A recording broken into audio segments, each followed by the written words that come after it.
Okay, let's test out this microphone.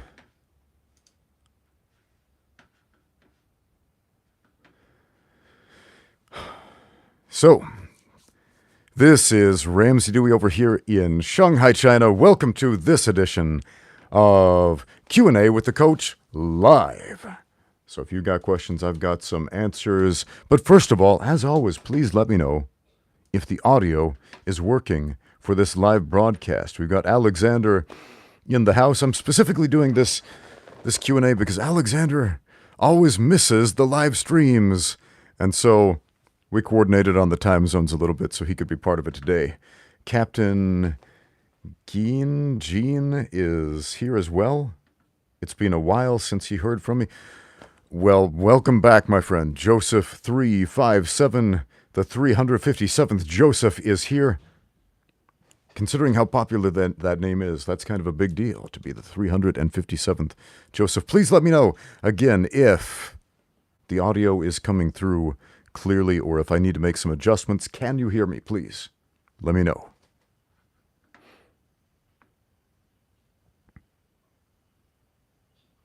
Oh, it's not Alexander. Well, I am partially blind. Let me take a closer look at how you're spelling that. Axander. Something like that. Okay. Well, there we go. Audio is loud and clear. I am audible. Thank you for letting me know. Great. Our first question from J. Roan. Do BJJ tournaments mean anything? Means the same thing any tournament or sporting event means to the athletes, the participants. You get out of it what you put into it. That's about it, man. That's about it. Does it mean anything as in, how can I put this? I'm going to take these off because I don't need them. Just kind of drowns out a little bit of the noise. So, does a BJJ tournament mean anything? Let's see here. I've done a bunch of BJJ tournaments, and I think what it meant to me was an opportunity to compete in a combat sport, to get more experience in a different rule set, and to have some fun. So yeah, it means what you want it to mean, basically. Question from Leuston Fountain, who says, hey brother, good to see you again. What do you prefer, gi or no gi judo techniques? Well, I'm better without the gi as far as judo is concerned, but there are a lot of great gi judo techniques. So, is it really judo if we don't use the gi, though? That's a great question. Is it really judo, or is it just Greco-Roman wrestling done by a different name? That's hard to say. Did I watch Holloway versus Jung? No, I did not. Haven't seen it. Nicholas wants to know, Ramsey, at the risk of offending people, could you tell me some stories about Mormon properties or anything of that nature that came true? Mormon properties that came true? I don't understand the question. Mormon properties. Do you mean like prophecies? Is that a misspelling? Like prophecies from Mormon the prophet? Do you know who Mormon was? Mormon was an ancient prophet that lived in ancient America, about 400 A.D., and he compiled the record of his people. So let's look at some of Mormon's prophecies, shall we? At risk of offending people, you know, it's Sunday over here in China, so let's do some Sabbath day appropriate things and turn to the scriptures. Why not? You're asking about Mormon prophecies. Let's look up the actual prophecies of Mormon the prophet. So Mormon abridged the records of the Nephite people, who were an ancient people who lived in America according to the Book of Mormon. And he compiled their records, and he added a few of his own words at the end. And so let's turn to the Book of Mormon within the Book of Mormon. Where is that? Hold on. I'm looking it up on my phone here because I've got the Book of Mormon on my phone. You can download it for free. Did you know that? Go check it out. It's a fascinating book. You might think it's silly, you might think it's awesome, but either way it's fascinating. And this phone is not responding to the touchscreen, so what's going on here? Let's try that again. Do you ever have that issue You're trying to use a touch screen and it's just not working? It's weird, right? Ah, here we go. Come on. Okay. Got to press a few more buttons here. Okay. So, the Book of Mormon. I've got like a million questions going on here, but we're talking about the Mormon question today. So, oh, that's the wrong book. I'm looking at Moroni. Moroni was Mormon's son here, so yeah, we're talking about Mormon stuff here. There we go. I finally found the Book of Mormon. So, the Book of Mormon is contained, it's one of the last sections of the Book of Mormon. That might be a little bit confusing. It's divided up into books like the Book of Nephi, the Book of 2nd Nephi, the Book of Alma, the Book of Mosiah. These are prophets who wrote these books or were the principal character involved in these books. And Mormon has his own book within the Book of Mormon titled The Book of Mormon. It's eponymous. So what did he prophesy? The very first chapter is an account of his teenage years. He tells you a little bit about how he got this prophetic calling, if you will. He became a leader of the armies of his people. There was a huge war. There was a lot of blood and carnage sweeping the land. He spent his days basically as a warrior prophet. He started looking over the records of the people. The wars continued. Chapter 3, Mormon begins crying repentance to his people. So what is a prophecy? We asked about prophecies. Yeah, we'll get to some MMA, martial arts related questions, but what is a prophecy? A lot of people think it means a prediction about the future. And that is one definition of the word prophecy, but it's not even the original one. Did you know that? Prophecy in the context of Christianity, anyway, means speaking by the power of the Holy Ghost. So Mormon went out and he preached repentance unto his people who were wicked and they were bloodthirsty and they just wanted to do wicked things. And they wouldn't listen to him. What did he tell them? He basically said, look, repent and you can gain the kingdom of God, and if you don't, you will not. So, is that a prophecy that will come true? Repent of your wicked ways and you will find out. So, there we go. All right. Nicholas, there you go. Let's see if we missed any other questions. Hey, oh, sweet. There's a question about the book of Genesis. A Bible question. Cool. Videos for Stuff says, probably mostly unlisted. Oh, wait, that's a screen name. Videos for Stuff, probably mostly unlisted, asks, hey, Ramsey, when Genesis says man was created in the image of God, what, like, specifically do you think that means? I think that's very explicit. God created man in his own image after his own likeness. That is what the script says. Male and female created he them. What does that mean? That means we are the actual offspring of God. Meaning God has a physical body. He's got eyes. He's got ears. He's got a mouth. He's got hands. Yeah, and we are his children. He looks like us. Yeah, I know that's not a popular idea in mainstream Christianity, but I'm not part of the mainstream here, man. Let's go against the current and take the Bible. Take the Bible for what it actually says, man. Let's believe what it actually says instead of saying, well, you know, actually, that it's an amorphous energy cloud in the sky.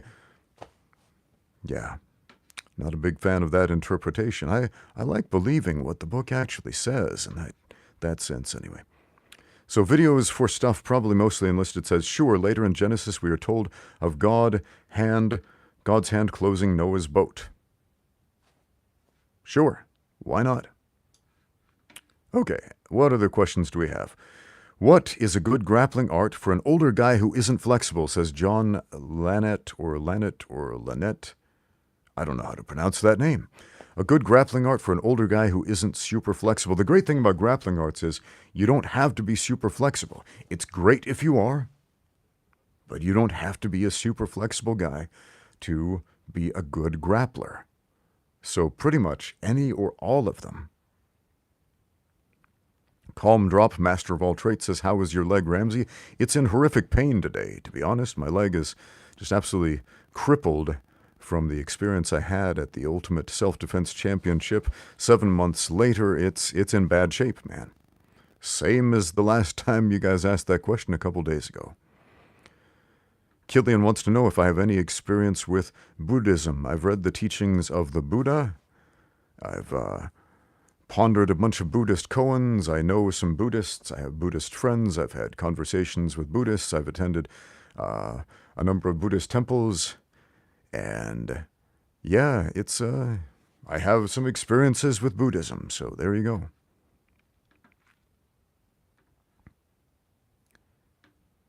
The Fox says, I will pray for you. Thank you, my friend. Thank you, my brother. I appreciate that. There's power in prayer. There really is. So this is a live Q&A. If you've got questions, let me know. I've got answers. We'll be doing this for about an hour today. Just a heads up. Probably skipped a lot of the questions here when I was answering the dude's question about the Book of Mormon there. Looks like I'm being compared to Kratos, that video game character from the God of War. Do I look like Kratos? I've never actually played that game, but hold on. I do have the axe. I bought this for a prop for a YouTube video, so do I look like Kratos? A little bit, I suppose. I still haven't played the game, though.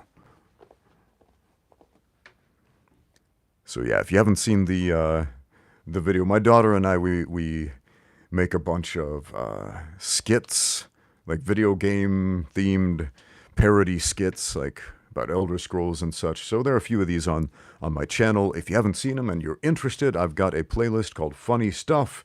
So go check out my Funny Stuff playlist and you can see that. See what we're doing with the Leviathan axe there.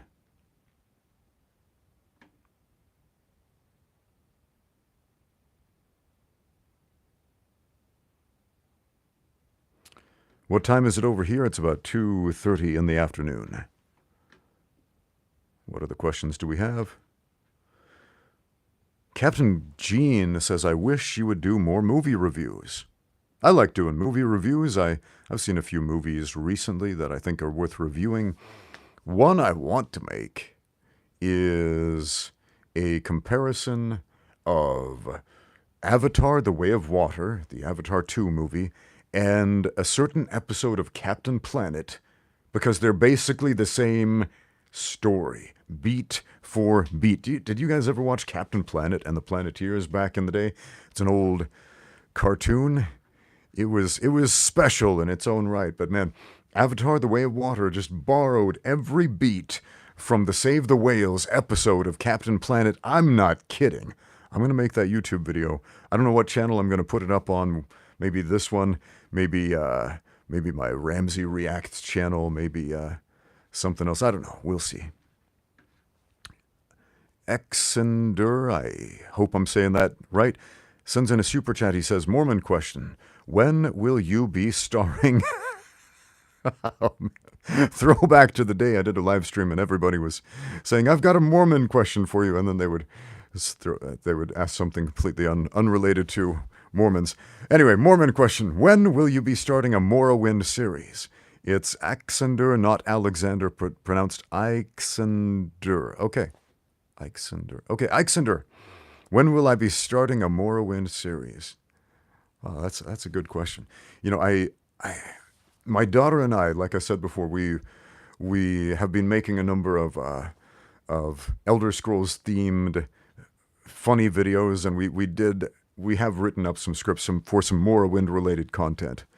So brace yourself for the Cliff Racer screams. Ah! If you get that reference, we can be friends. Please do a Fallout New Vegas video. I love Fallout New Vegas. I don't know what kind of video I could possibly make about it. There's so much Fallout content on the internet. But it's a fun game. It's one of my favorite video games ever made. Anyway, let's check out some more of these questions. How do I be more aggressive during sparring? Well, you could be aggressive in a lot of ways, but we want to be intelligently aggressive. We want to be effectively aggressive. So that doesn't just mean going crazy. It means being the one in control of the match. And you can do that in a sparring session, and you should do that in a sparring session without injuring your training partners. And you can be aggressive and intense and bring up the intensity without hurting people. That's a great thing to do. How do you do that? Practice.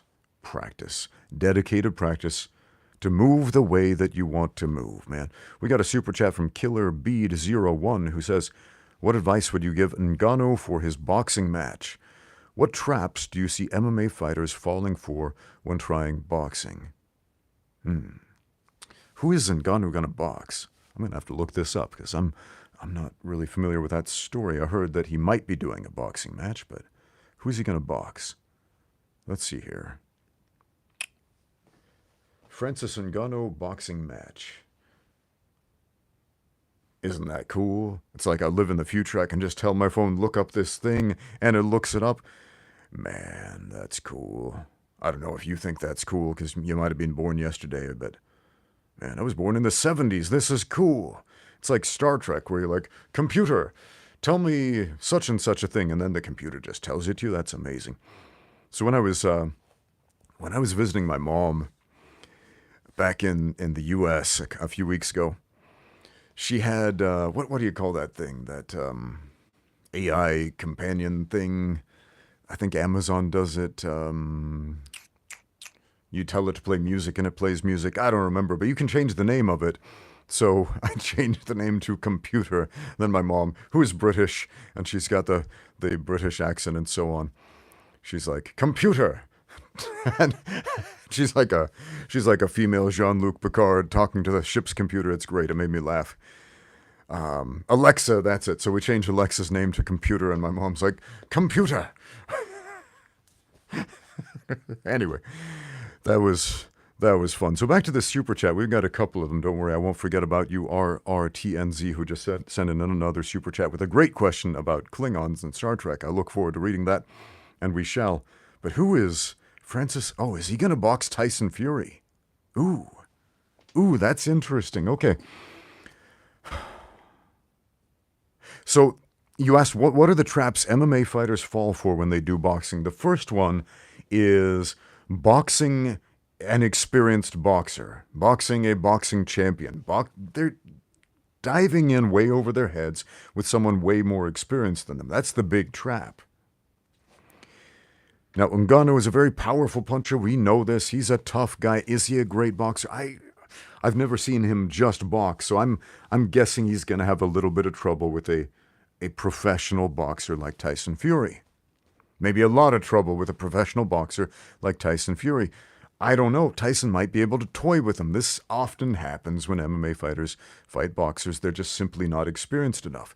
Now, if they took their time and instead of starting with the champ, worked their way up, like they did in their MMA careers in order to become a good MMA fighter, that would work. But it's always the same thing. We got a MMA champion moving to a sport that's very foreign to them, and they get thrown in with the sharks and often embarrassed, and I hate to see that. It sucks. Got to work your way up. It's the respectful thing to do, to work your way up. Anyway, RRTNZ sends in a super chat. Hail, Coach. Great to see you again so soon. Time for a Star Trek question. Sweet. What is your take on Klingon honor? Worf really suffers for this, but other Klingons, for example Gowron, ignore it for expediency's sake. Yeah, so the Klingons in Star Trek have this really heavy sense of honor. It reminds me a lot of when traditional martial artists talk about the true spirit of the martial arts, and they get all stuffy and snooty about it and so on. And it's not really well defined. There's a sense of Klingon honor, like that's not the honorable thing to do. Generally, the honorable thing to do in Klingon culture is to solve your issues with violence and pain. And if you're not doing it the hard way, it's not the honorable way, basically. So what's my opinion about this? So Worf suffers a lot because He wants to do things the hard way, the Klingon way, the painful way. Like all those old men who tell you the when I was a kid stories. When I was a kid, everything was harder and that's the way we liked it.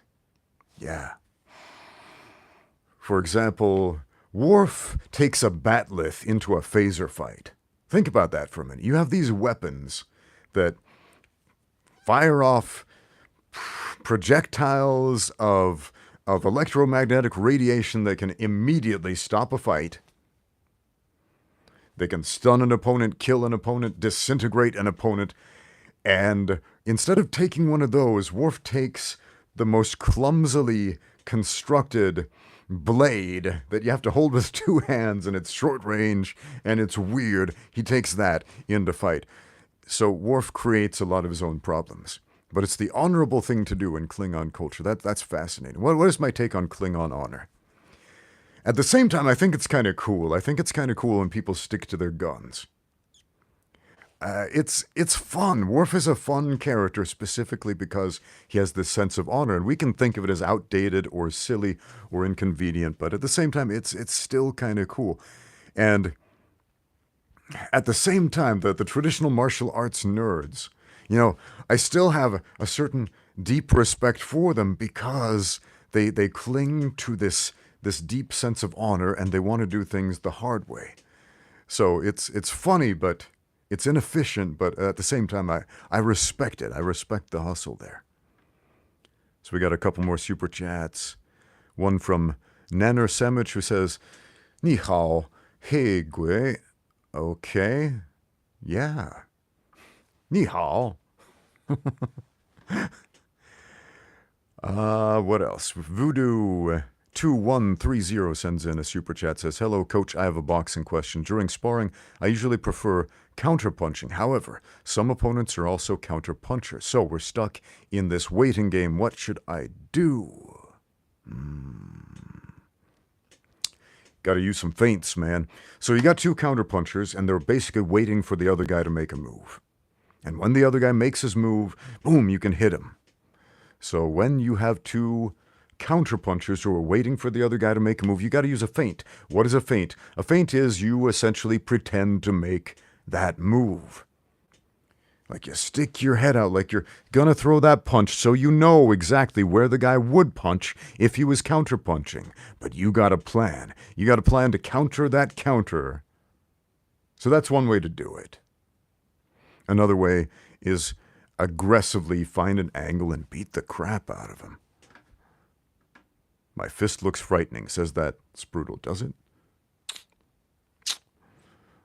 Well, hope I didn't scare you too much. NZ, no, what? Not NZ, RTNZ sends in another super chat, says, hey coach, I sent a link to your Kung Fu video to Robert Meyer Burnett, a massive Trek fan / YouTuber. You two should stream together sometime. Cheers, Robert Meyer Burnett. I'm gonna take a screenshot of that name because that sounds cool. That sounds fun. I like Star Trek content on the internet, man. Could be a good time.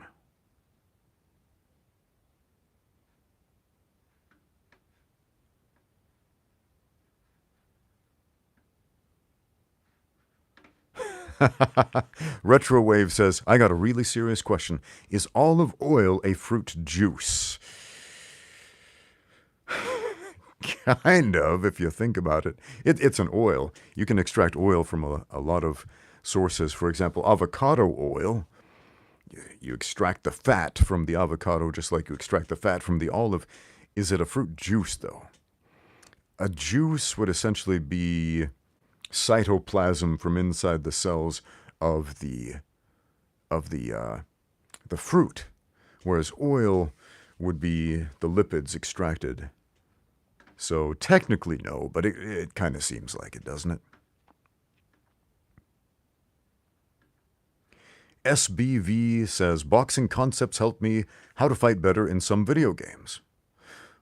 Yeah, some video games actually can be performed better if you have a functional understanding of combat sports. There was a concept. There's a concept I talk about sometimes. I call it beats of time. Some people talk about rhythm and timing in boxing or in martial arts, and I think that's a little confusing because a rhythm is a steady set thing, like 1, 2, 3, 4, 1, 2, 3, 4, 1, 2, 3, 4. And it's always, going to be the same, but the timing of a fight is not always going to be the same. It's always going to be highly variable depending on the way two people are moving. When you have two people with their own free will choosing to move in all kinds of crazy different ways, sporadically and dynamically, there won't be a rhythm, a set rhythm per se. But we have beats of time. So that means every movement is going to take a certain number of frames, if you will. Just like fighting game competitors will time the frames of animation. Like it takes 3 frames of animation for this guy to do the punch, but it only takes 1 frame of animation for that guy to do the punch. And so if you time it just right, you can score the hit on the hitbox or whatever, right? Now, real-life fighting is way different than playing Street Fighter or Mortal Kombat or something like that. But the beats of time, which is very similar to counting frames of animation, is a similar concept. It's a really similar concept. So that is something with a lot of crossover. Joel says, "Hey, Coach, what are your thoughts on Viking Samurai challenging Bisping for a boxing match?" I'm confused by that. So I follow Viking Samurai. He's got a really fun channel. I enjoy his content a lot. He talks about like all those cool martial arts movies that we loved back in the 80s and 90s and early 2000s. He does interviews with the actors and the directors and so on. And he's a martial artist himself and a bodybuilder and a stuntman and an actor and, just a fun guy to listen to. I like his content a lot, but for some reason, he's decided to challenge Michael Bisping to a boxing match. I don't think this boxing match is ever going to happen because there is absolutely no motivation whatsoever for Michael Bisping to do it. It reminds me a little bit. What's happening here reminds me a little bit, maybe even a lot, of when I made that video about Master Wong and how he's doing the rear naked choke wrong and teaching some goofy things, and we test out some of his moves, and they're goofy. He's kind of a goofy guy, man. And this video blows up, and Master Wong gets word of it, and he gets mad, and some people are writing in Master Wong's comment section, like, "You should fight Ramsey Dewey, you should beat him up, and you should choke him." And Master Wong was like, "Hell yeah, let's do this." And I read that and I got excited. I was like, "Oh wow, Master Wong wants to fight me. That sounds fun. This seems like something that could happen. He's a YouTuber, I'm a YouTuber. Let's fight. Let's make some money off of this thing." That was my motivation. Let's make some money. And yeah, man, it reminds me a little bit of that, but then it kept going. It kept going and growing and growing, and the fans really wanted to see this thing happen, and I think I started to buy into the hype of the situation a little bit, maybe even a lot. And I'm worried that our friend Viking Samurai might be buying into the hype of the situation, like all the people sending praise and adulation, like this fight needs to happen. I don't think this fight needs to happen at all. I don't think it will. Again, Bisping stands to lose. He's got everything to lose in this fight. He can win this fight and still lose everything. Because what's happening here? He would be beating a guy who's never fought before. He's a martial artist and all that. He's a tough, strong-looking dude, but he's never fought before. And we have a UFC world champion, and he beats this guy. He looks like a big jerk. And if he, for whatever reason, lost to the Viking Samurai, it would make him look silly. So there's no reason to do that. At the same time, it's like I hate the idea of calling out, champions. Like, if you've never had a fight before, you need to start at the ground level. I mean, that's not just the respectful thing to do. That's the smart thing to do. Look, I'll tell you some experiences I had fighting champions. I've fought some guys who were world champions in various combat sports. national champions in Sanda, world champions in BJJ, regional champions in MMA competitions and so on, and I was often way out of my league. I'll give you the most extreme example. When I fought Wang Guan, 2-time Chinese national Sanda champion, that's a big deal. That is a tough title to win. And I, basically a journeyman fighter, put up against this very high-level striker with incredible takedown defense and awesome takedowns too. And just hands of stone and all that. What happened? He broke my skull, blinded me in one eye, sent me into retirement, almost killed me. If I could go back, and after seeing the matchmaker say, hey, you're fighting Wang Guan, because I knew who this guy was. I knew who he was. I would not take that fight. It was a dumb fight to take. It was stupid to take that fight, man. The dude was a killer.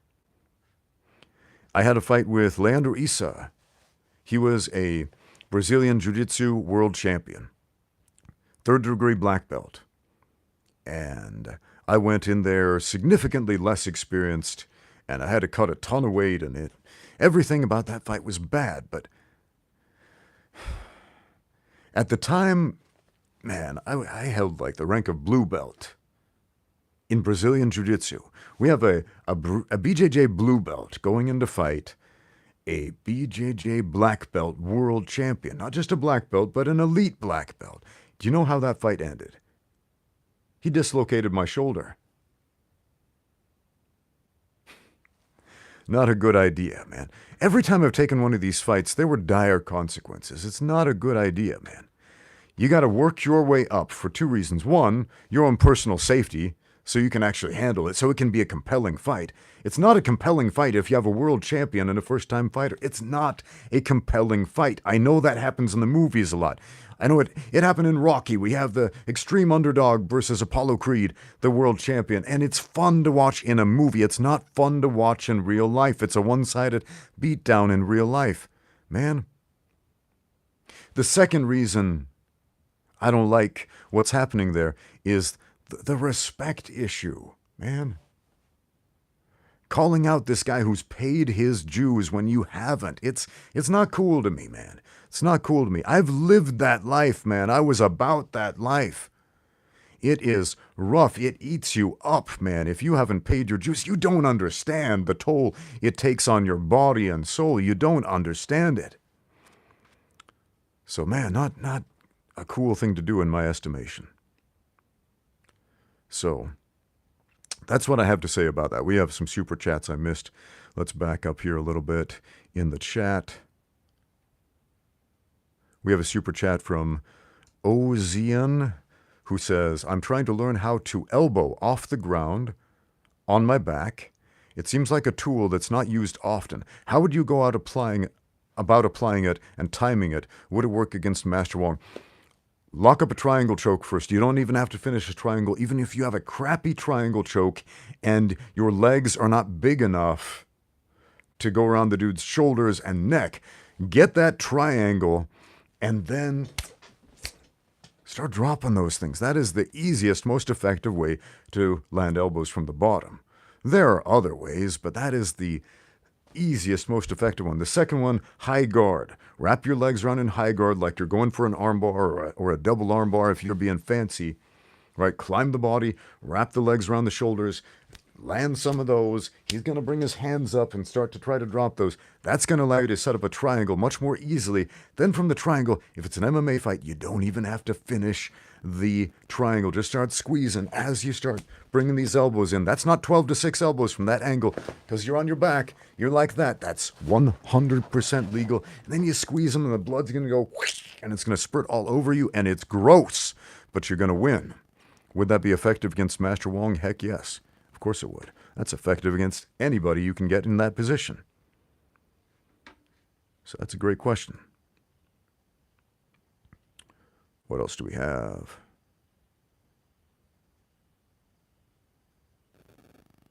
Super chat from Nanner Savage, who says, all warfare is based. Sun Tzu jokes aside, what's your favorite John Woo film coach or Shaw Brothers film? Jokes and Love from Washington. Off the top of my head, I can't even think what films John Woo and the Shaw Brothers have done. I've probably seen a bunch of them because I've watched so many martial arts movies. Let me see here. Let me look them up. List of Shaw Brother movies. And while I'm waiting for my phone to start working, because I don't know what the deal is, it's not being very cooperative right now. One more issue about that Viking Samurai Michael Bisping match. Why is it boxing? Why would it be boxing?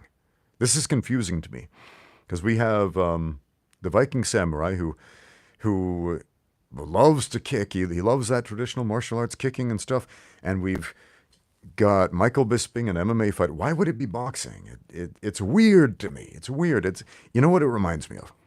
The DKU versus Bradley Scott match. We got this guy who basically, in DKU, he's like, I can move in any way, I can kick and punch and do every aspect of martial arts. And then we have Bradley Scott, a guy who actually can do every aspect of martial arts. And what kind of fight is it? DKU's like, actually, let's just do boxing. For some reason, first-time fighters seem to think the boxing is easier. It's not. It's harder. I would say it's significantly harder. When you take out those other tools, man, it gets rough. It gets rough. In other words, there are fewer places to hide and fewer ways to defend yourself, man. So that's rough. Did I ever find the list of Shaw Brothers movies? Let me try that one more time. List of Shaw Brothers movies. So what have they done that I have seen? The One-Armed Swordsman, Come Drink With Me, The Five Deadly Venoms, The 36 Chambers of Shaolin, The Five Fingers of Death, 8 Diagram Polar Fighter, The Boxer from Shantung, Crippled Avengers. Oh, is that the one I think it is? Is that the one where it's like... I haven't seen like any of these movies for a very long time, but I've seen a lot of them. I've seen so many Chinese kung fu movies: Dirty Ho, The Executioners of Shaolin, The Avenging Eagle, Golden Swallow, The New One-Armed Swordsman, Blood Brothers, My Young Auntie, Clan of the White Lotus, The Deadly Duo, The Chinese Boxer, Killer Clan's Return of the 36th Chamber, Have Sword Will Travel, The Water Margin. I think, just off of this list, the, what was that?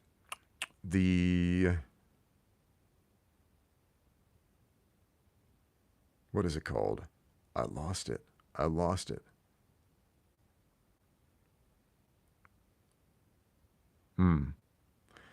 don't know, man. I don't know. That's going to be a tough one, because I've seen a lot of those movies, but it's been like over 30 years since I've seen them, so it's hard to tell which one was which. So sorry about that. They're great films, though. Those are classics.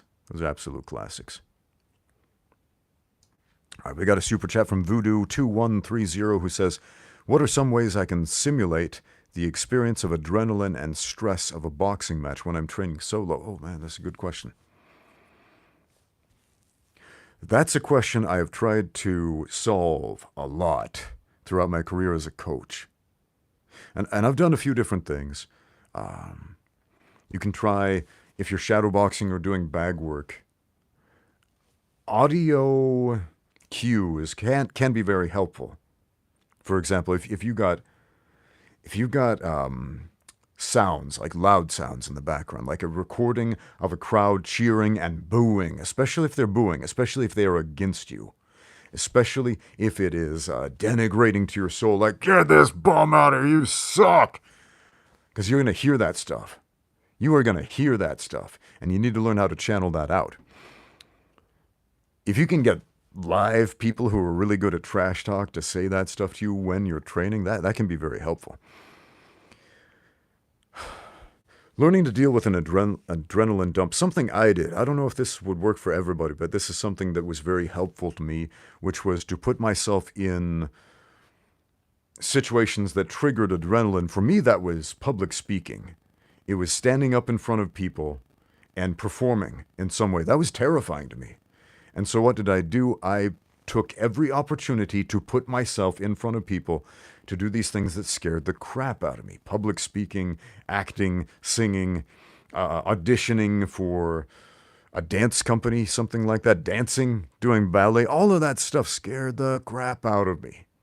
And I did it, and I found it very, very helpful. And so when it came fight time, the the adrenaline wasn't such a crippling issue.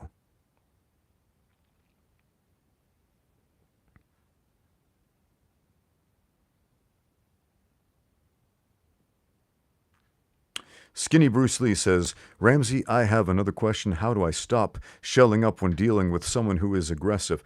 All right, so use that instinct of shelling up. I would advise you do a film study on Ryoto Murata. He's a Japanese boxer. He was an Olympic gold medalist, and he shells up and counterpunches really well. So what he does, he uses that shell, just that basic high guard there. When the other guy's punching in the face, he'll use that high guard. And, he'll take a punch or two on that guard, and then when he can get the timing, when he feels the hand retracting from his guard, he'll follow it home. I should really make a video on this because it is a great topic. I use this technique a lot. It is highly effective, especially because our flinch reflex causes us to do this anyway, right? And it's a good idea to cover up, but it's a bad idea to just cover up and not punch back. We got to hit back eventually. So we have to understand, if the guy's punching, there's an opening to hit him. There's an opening to hit him. And so if he punches and we follow that hand back, boom, we will hit him. Not might, we will hit him. So again, study how Ryoto Murata, that is R-Y-O-T-A, last name M-U-R, Murata, M-U-R-A-T-A, Japanese boxer, does it. He does it really, really well. And yeah, he's a great guy to do a film study on to learn how to weaponize that shell up instinct. So yeah, remind me to make a video on that because it's gold in the game of boxing. We have another super chat from RRTNZ who says, hey coach, ever catch Fight Quest? Yeah, I remember that show. A documentary series on martial arts from 2008. It's worth a look for sure, and most episodes are on YouTube. Cheers. Yeah, I've seen that. Fight Quest was a fun show. I liked it a lot. Let me see here. There were a couple of similar shows, and I'm having a hard time trying to see which one was which. Which one had Jason Chambers? That MMA fighter. Jason Chambers. Shout out to Jason. He's got a cool YouTube channel. He does a podcast, if you remember him. Was he the one on Fight Quest, or was that the other show with the similar concept? Human Weapon. Yeah, that's the one. So Jason Chambers was on Human Weapon, and there was two other guys on Fight Quest. Let's see here. Who were the guys from Fight Quest? It was Jimmy Smith and Doug Anderson. Okay, so Jimmy and Doug were in Fight Quest. Similar shows, and they were both really cool. I watched them both. I enjoyed both of those shows. Yeah, it would be fun to have if those shows would start up again. I would love to see it. I would love to see it. I think Jason Chambers would love to start Human Weapon up again.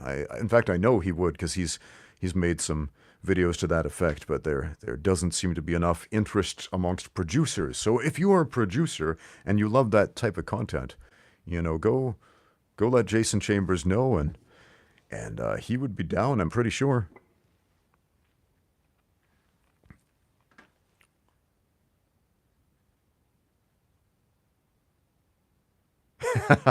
Robert Carfung says, I showed people the Taekwondo video where you said the parents drop off Billy so he could be a Power Ranger. Where do I come up with this stuff? I don't know, but I'm glad you enjoyed that. I'm glad you enjoyed that. Have I ever played VR games like Thrill of the Fight? I haven't. VR doesn't really work for me because of my visual impairments. So I can't really tell what's going on in VR goggles, to be honest. So yeah, it's not going to work out for me. So I know a lot of people are having a lot of fun with VR games, and they're always asking me to do a review of like this fight game on VR. I'm like, I can't physically do that. Sorry. I'm a visually impaired person, so not going to happen.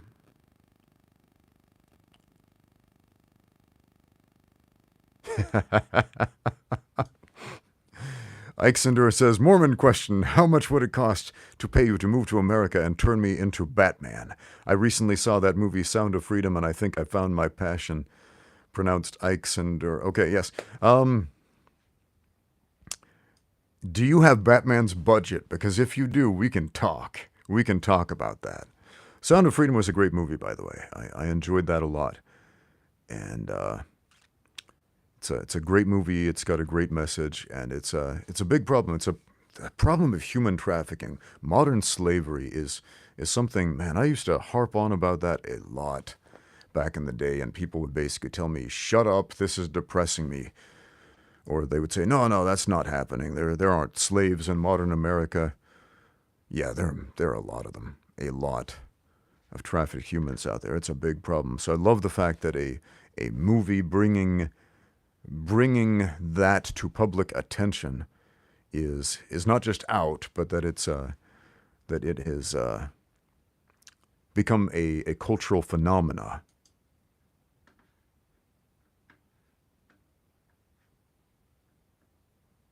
Ooh, okay. Carlos says, Ramsey, I turned pro in MMA, but I have no confidence in myself. I'm pretty good, but my self-doubt is going to kill my career.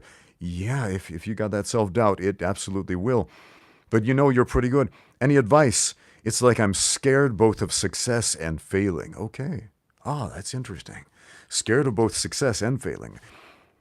Now, the failing part is understandable because, generally speaking, people don't want to fail at their endeavors. They don't want to lose a fight because that's painful, damaging, etc. But scared of success, that makes sense to me. I don't know if it makes sense to the rest of you, but that absolutely makes sense to me. That like there is this idea that is pounded into some of our heads, maybe not everybody's, but some of our heads, that we're not enough, will never amount to anything, that success is for other people, not for us, that winning is something that happens to other people, that your dreams coming true isn't for you, it's for the elite and not you because you're not them.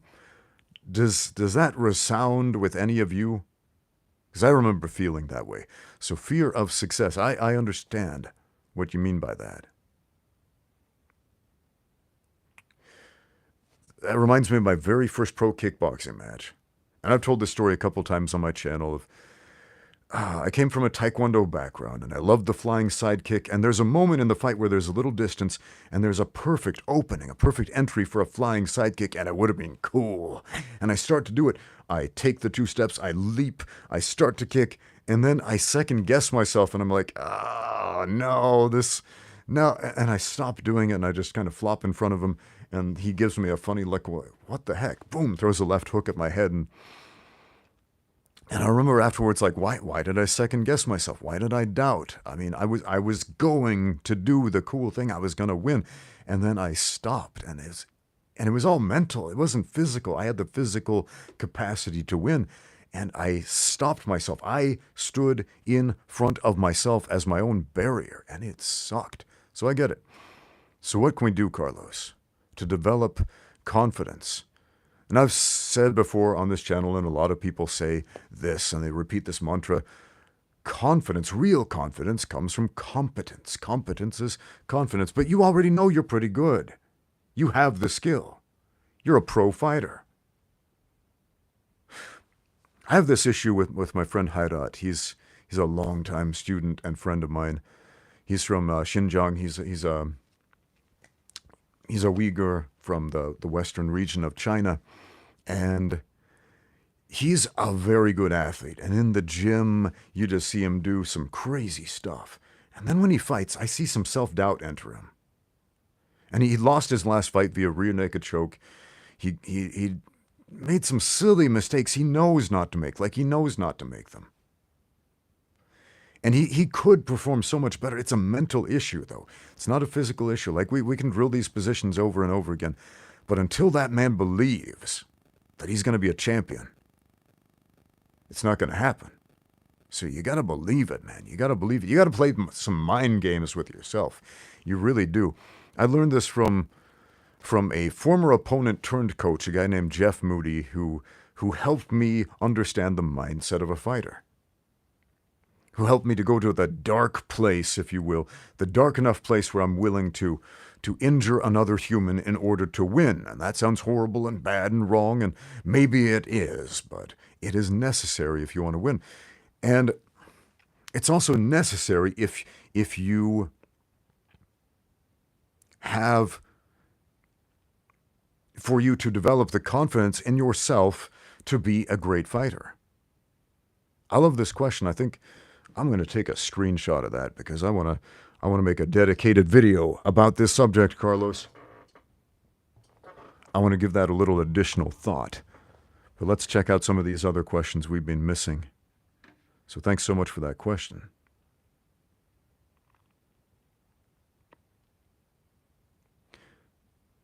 SBV says, then the coach releases a flying kick video. I've made 2 flying kick videos. I made one about maybe like 14, 15 years ago. It was one of my early YouTube videos. It's a pretty good video, I would say. It holds up. And I made a more recent one a couple of years ago with my friend Shao, if you remember him. So I do have some videos on the flying sidekick. Go check those out. Ike Cinder sends in a $2 super chat and says, do you consider this to be Batman money? I love you, man. I love you. That just made my day. Thanks for the Batman money. That's some serious Bruce Wayne fortune partitions right there. I appreciate it.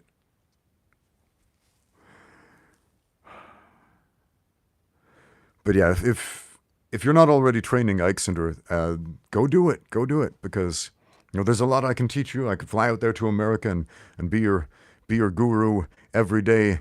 If you throw enough money at the issue, that could potentially happen. But you know what? There are a lot of talented people out there who can teach you what you need to know, who live much, much closer to you as well. Benigno Design says, it is in some countries. $2 is Batman money in some countries. You can buy a lot in China for $2 if you yeah, it goes a long way in China. Not so much in America, man. I was just in the U.S. and I don't eat a lot of candy, but I went to a gas station and I saw, all these American candy bars I haven't eaten in decades. And I was like, you know what? I think I'm going to buy one of these American candy bars that you can't find in China. That would be kind of fun. And I look at the shelf and my memory is telling me a candy bar costs 50 cents. The price tag on the shelf says $4.50. $4.50 for a candy bar? What the heck, America? What happened? Inflation, 9 times more expensive. That's crazy. We have a super chat from Nanner Sandwich who says, question from a friend, how to encourage a pre-game poop emoji. Oh, you want to poop before you compete. Okay. So I don't have an accident or a painful belly during a spar. I have a strict schedule, and then a toilet emoji, semi-joking. Okay. I actually do have thoughts on this subject. Look, I've experienced multiple intestinal surgeries throughout my life, and it's been a serious issue, especially in my early 20s. Multiple intestinal surgeries and intestinal blockages and so on. And so it is extremely important to stay regular, if you will, for me to basically be able to poop often and regularly, because if not, there's an issue there. So before a sparring session, you don't want to have that heavy feeling in your stomach where you got to poop mid sparring session and you have to excuse yourself to the bathroom, right? So the most important thing to do, be consistent with your eating schedule, be consistent with your exercise, right? Go on walks every day and go on walks regularly after eating. If you walk for about 30 minutes after eating, what happens? Your intestines will start to move, right? And then you're going to start having more regular bowel movements. Yeah, that word that your mom probably says instead of poop. Nanner Sandwich sends in another super chat and says, worth it. Thank you, Coach. You are welcome. Yeah. Let's see what other questions we have. Shazaya Nadim says, how to make contact with the first two knuckles. Okay, if you want to make two-knuckle contact with these two knuckles, some people have more prominent knuckles on their index finger and second finger than other people do. Some people have a flat fist. I've got some pointy protruding ones that are like just little bone spears. So for me, it's pretty easy. For a lot of people, if you align your wrist just so, the first thing that's going to contact is either going to be that or the flat of your fist. So make a little bend in the wrist, just a little bend. And then the first two knuckles are going to be the first thing that aligns. And it's going to tighten up this connection there so you're not going to accidentally wrist lock yourself in some goofy way. So practice it. Practice, practice, practice.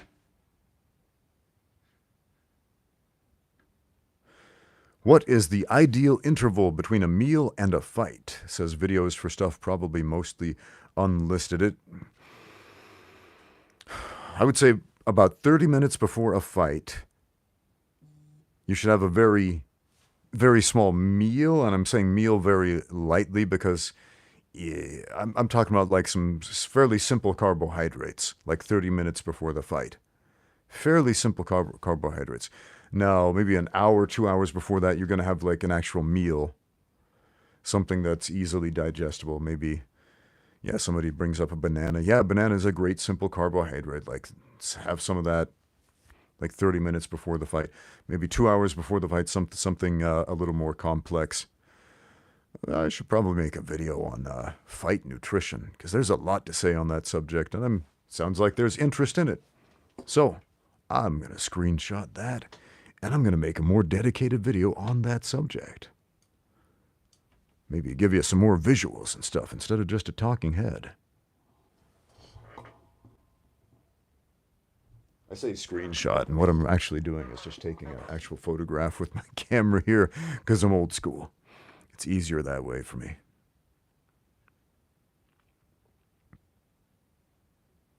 Robert Carr Fang says, on comedies, characters hurt themselves when they punch another person's face. Yeah, that happens in all kinds of movies, action movies, comedies, etc. People throw a punch and they're like, ow, ow. And we see this, it's a very common movie trope. Does bare knuckle punching a guy's face hurt the user of the punch? Yeah. Yeah, it does. It certainly can. Especially if you do it wrong. And if your hands are not well conditioned for a punch, yeah, it's going to hurt a lot. Have you ever done board breaking, for example? Board breaking with a punch, it can be pretty easy if it's a soft, thin board. If you got a thicker, harder one, you can still break it pretty easily, but then you're going to feel a little sting in the knuckles. You're going to be like, okay, put 2 or 3 of those together, punch through those, keep doing it a few times. You're going to feel the sting on your hands, and you're going to be like, okay, wow, that's a lot. Now, what if you're punching something that doesn't have the give of a board? Because when the board snaps, you go right through it. When you hit a human skull, especially a hard part like that, you don't want to hit the hard parts of the head. And there are a lot of hard parts on the head because there's a skull. It's solid bone inside of there, right? So hard weapons against soft targets, meaning the hard knuckles against the soft squishy stuff like the eyes, the nose, the movable side of the jaw, the ear, the temple. This squishy part right here between the jaw and the neck. Aim for that stuff and you will injure your hands a lot less. But if you're hitting the hard stuff like the temple, especially if you're not used to that, did I say temple? I meant forehead, frontal bone. Yeah, you'll probably have a similar reaction to those guys in the movies who go, my hand, oh. Yeah. So hitting hard stuff hurts. And the average human, even who hasn't trained at all, especially who hasn't trained at all, is capable, physically capable of putting far more power into a punch than their hand is able to withstand.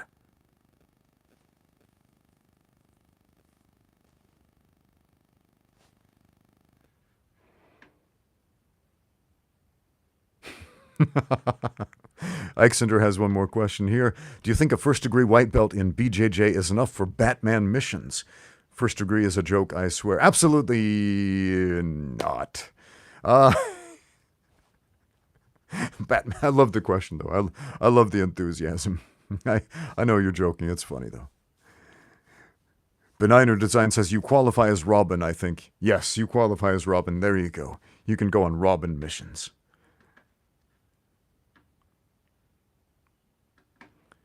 Illy says, how's my knee? We talked about this earlier, but it sounds like you came in a little bit later. It's still injured. It's been hurting a lot today, so knee's not doing super great.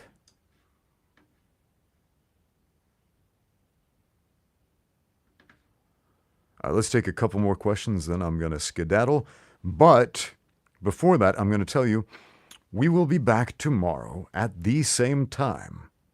Actually, a little bit earlier, because we started late today. 2 p.m. China Standard Time, but the same time this one started, which was about an hour and a half ago.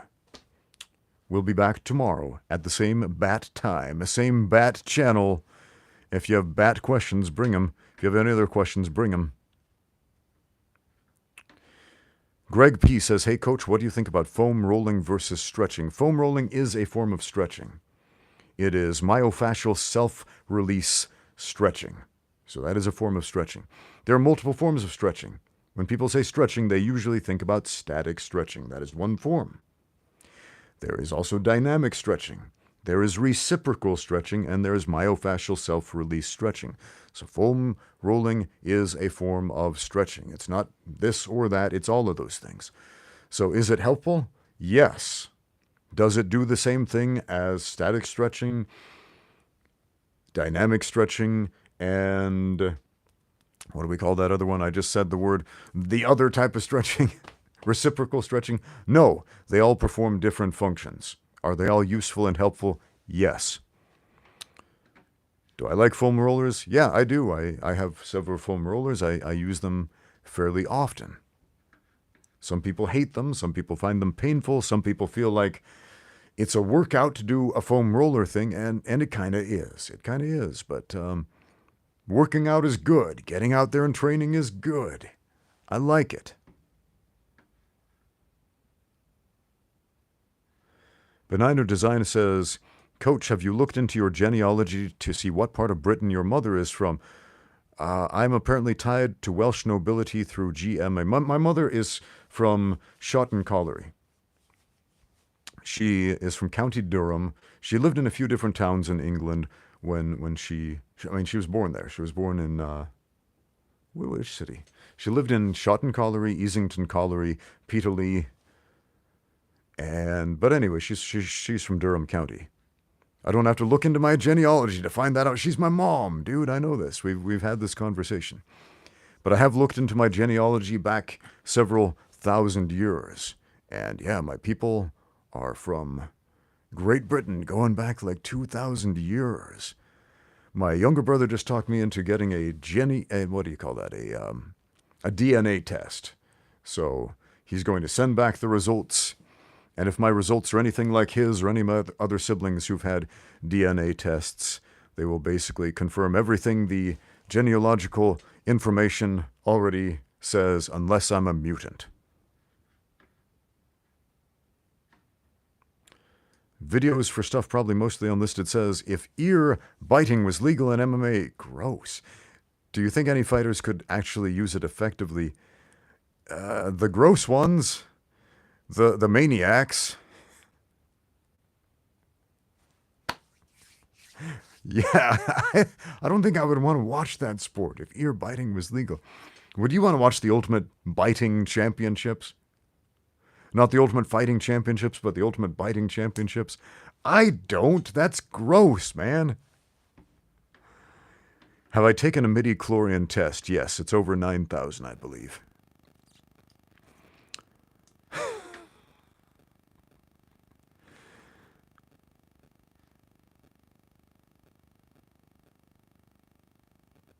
Oh no. I'm not even going to read that question, man. Come on, dude. Come on. Let's get one more good question. One more good question. Let's see here. And then I'm going to go for real because I got things to do.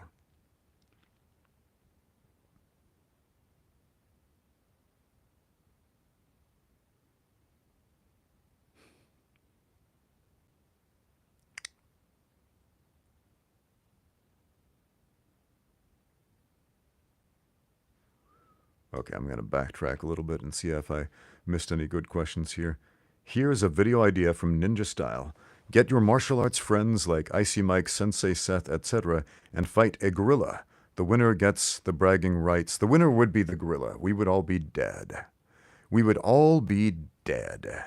I know Seth and Mike made a couple of videos on how to fight various wild animals, and yeah, that's a joke, man. Those are jokes. Gorillas will kill you. Don't fight them. Maybe one more serious question. Kez the Reaper says, I always have loads of questions in my head. Until you are live, then I can't think of any. Yeah, I know the feeling. RRTNZ says, good night, coach. If I can't tune in tomorrow, have a great week. Thank you.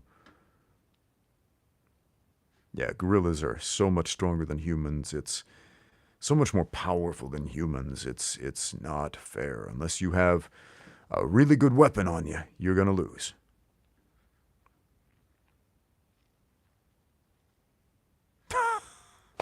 All right, last super chat from Ixender, who says, what if sensual ear nibbling was legal? Oh, come on, man. Why? Why did you make me read that? What if... What? Why? Why? What would that even do in a fight? Like what position would you be in to even nibble the ear? I mean, you could do it from side control. You could do it from a clinch. Although in the clinch, there's so much dynamic action happening, you'd probably get your teeth knocked out. And you're wearing mouth guards. Like, how you'd have to spit your mouth guard out so you could do nibbling in the first place. And that would just be irresponsible and dangerous. So I'm trying to take this seriously because I said one more serious question. And it's a super chat. We got to respect the super chats, right? Just lip it. Nibble with your lips. And then what would happen? So let's say you get in side control. You start nibbling with your lips on the dude's ear. And then would this be strategically advantageous in any way? It might take the other guy out of his game. He might be like, what the heck? Get off me. This is weird. And forget all about, reguarding or getting up or trying to get the underhook and work for a single leg or something like that. So, psychological damage, yes. It might cause psychological damage. However, just like in a fight, when you're so high on adrenaline, pain and damage often doesn't register. This sensual ear nibbling might also just go completely ignored.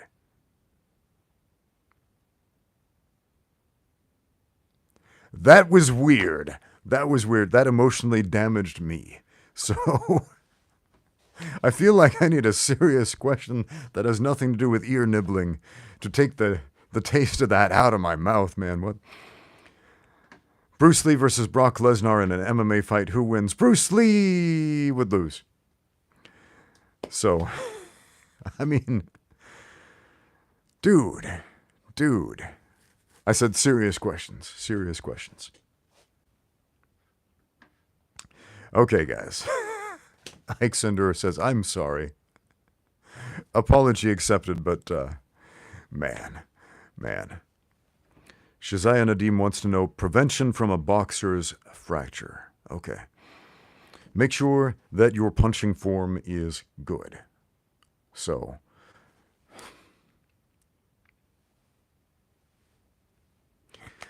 So I made a few videos on punching form, etc. But you got to test this out. There was a video I made a long, long time ago called something like knuckle conditioning. I'm answering this dude's question about knuckle conditioning. And I said something I thought it was really dumb and nobody would watch it. And it's one of my most viewed videos. I basically said, take your knuckles and wrap them lightly against things so you can get a feel for how you should make contact with things. And that was pretty much it.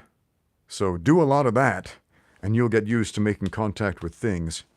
Man, make sure you have your hands wrapped well, wear some boxing gloves, and the chances of fracturing your hand is going to go down considerably.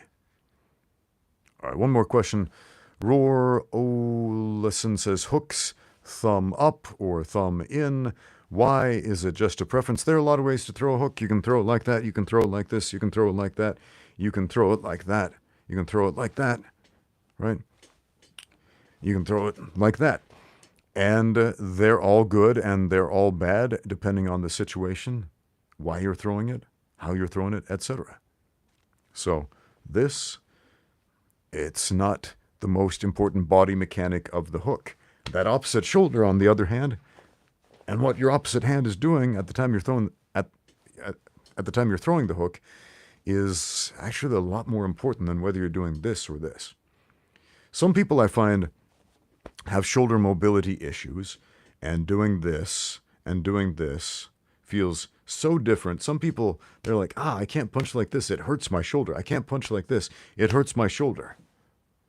And some people will try to tell you, this is the correct way, this is the correct way. Anyone who says punch this way is wrong. Anyone who says punch this way is an idiot. Dude, listen to your body. Listen to your body on that issue.